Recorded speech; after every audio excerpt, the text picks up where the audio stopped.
안녕하세요, 리틀한나입니다. 어제 제가 이제 폭경 수술에 대해서 그또 그 사이즈 모양 이런 거에 대해서도 영상 올렸는데 댓글로 뭔가 폭경 수술을 해야 될까요? 이런 댓글 달아주신 분이 계셔가지고 제가 조금 더 설명을 드리도록 하겠습니다.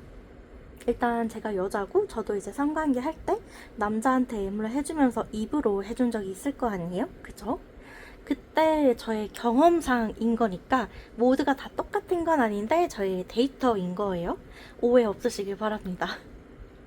일단 첫 번째, 포경수술 한 사람과 포경수술을 안 한 사람의 오럴 방법이 조금 달라요.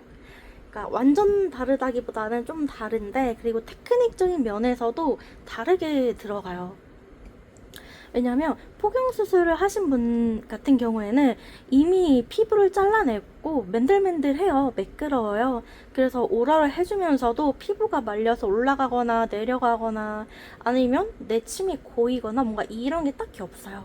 그래서 오랄하기에 편한데, 대신에 이런 분들은 그 피부가 없어져서 그런 걸까? 기둥에 흥분하시는 분들은 많지 않았고요. 오히려 귀도 앞부분 이쪽 자극하는 걸 제일 좋아하셨어요. 제 경험 이야기를 꺼내게 되는데, 일단 폭경수술 하신 분들은 기둥 자극하는 것보다 귀도 자극하는 걸 훨씬 더 좋아하셨고, 반대로 노포이신 분들이 있잖아요. 폭경수술 안 한 남자들은 대부분이 기둥 자극하는 걸 좋아했어요.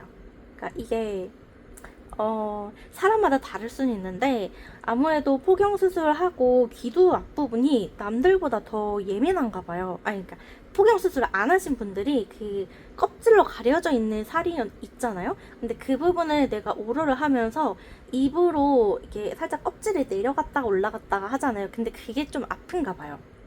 그래서 그게 좀 아픈 것도 있는 것 같고, 그리고 감싸져 있던 걸 벗겨가지고 할짝이면은 더 조금 자극적인가 봐요. 그래서 귀두 자극하는 것보다 기둥 자극하는 걸 더 좋아했어요. 물론 사람마다 다를 수는 있는데, 이게 폭경수술을 고민하는 남자분 같은 경우에는 아무래도 여자 입장에서는 폭경수술 한 남자들 더 많이 상대했다 보니까 노포인 것보다 폭경수술 하신 분들이 더 편하기는 합니다.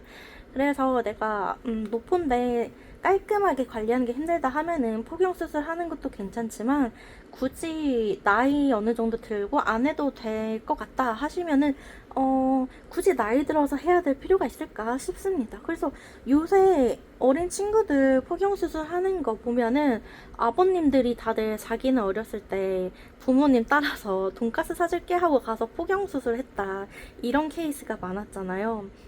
그래서 지금의 자기 자식들한테는 폭경수술 해라 이런 말이 좀 많이 줄어들었다고 하더라고요.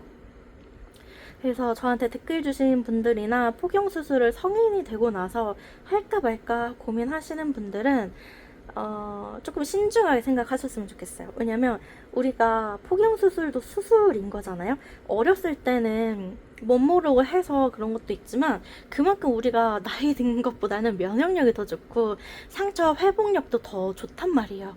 근데 나이가 들어서 수술을 하게 되면은 이게 조금씩 아플 수가 있어요. 우리가 교통사고 당하고 나서 치료가 끝났지만 비가 오는 날이나 그럴 때 좀 시큰거리고 아리듯이 뭔가 그럴 가능성도 있을 거라고 저는 그냥 혼자 개인적으로 생각합니다. 아무래도 수술이니까요. 몸에다 칼을 대니까. 그래서 어릴 때면 몰라도 다 커서 성인 돼서 뭐 진짜 20, 30, 40대 돼가지고 수술한다 하면은 왠지 비뇨기과 의사님도 이게 질병 목적이나 이런 것 때문에 하는 거 아니면 굳이 하라고 하진 않을 것 같거든요. 물론 제가 의사도 아니지만 왠지 굳이 그런 생각을 합니다. 그래서 폭경수술 나이 들어서 고민하시는 분들은 관리만 잘 하셔도 될 것 같아요.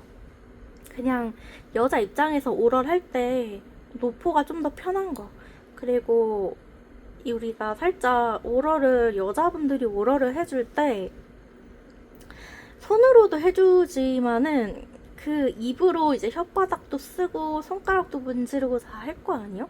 그럴 때도 폭경수술 한 게 훨씬 더 편하긴 합니다.